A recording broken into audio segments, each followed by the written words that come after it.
এনসিপির কর্মসূচিতে বাধা দিলে আওয়ামী লীগের মতো পরিণতি হবে। দেশ গড়াতে জুলাই পদযাত্রা সহ এনসিপির রাজনৈতিক কার্যক্রমে ব্যানার ছিঁড়ে কিংবা অন্য কোনোভাবে বাধা দেওয়ার চেষ্টা করা হলে আওয়ামী লীগের মতো পরিণতি হবে বলে হুঁশিয়ারি দিয়েছেন জাতীয় নাগরিক পার্টির এনসিপি আহ্বায়ক নাহিদ ইসলাম। সোমবার ৭ জুলাই নাটোরে এক বক্তব্যে এই হুঁশিয়ারি দিয়েছেন তিনি।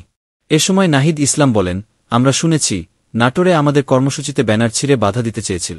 আমি তাদের হুঁশিয়ারি দিয়ে বলতে চাই, মাত্র ১ বছর আগে যারা এভাবে কর্মসূচিতে বাধা দিয়েছে তারা আজ নিজেরাই বাংলাদেশে নাই। ওই পরিস্থিতি থেকে শিক্ষা না নিলে সামনের দিনে যারা বাধা দিবে তাদের পরিণতিও সেদিকেই যাবে। এছাড়া তিনি আরও বলেন, ফ্যাসিস্ট শেখ হাসিনার বিরুদ্ধে নাটোরের ছাত্রজনতার ঐক্যবদ্ধের কারণেই আমরা পতন ঘটাতে পেরেছি। এবার আমাদের যাত্রা দেশ গঠনের। নতুন বাংলাদেশ গঠন করব আমরা, যেখানে গণতন্ত্র থাকবে, সমতা থাকবে, ইনসাফ থাকবে, দুর্নীতিমুক্ত বৈষম্যহীন বাংলাদেশ গড়ার চেষ্টা আমাদের। দেশ গড়তে সহযোগিতার আহ্বান জানিয়ে বলেন, আপনারা তরুণদের সহযোগিতা করুন, ঐক্যবদ্ধভাবে আমরা এই বাংলাদেশ বিনির্মাণ করতে পারব। এছাড়া জুলাই ঘোষণা, জুলাই সনদ নিয়ে কোনো টালবাহানা এনসিপি সহ্য করবে না বলেও জানান নাহিদ ইসলাম।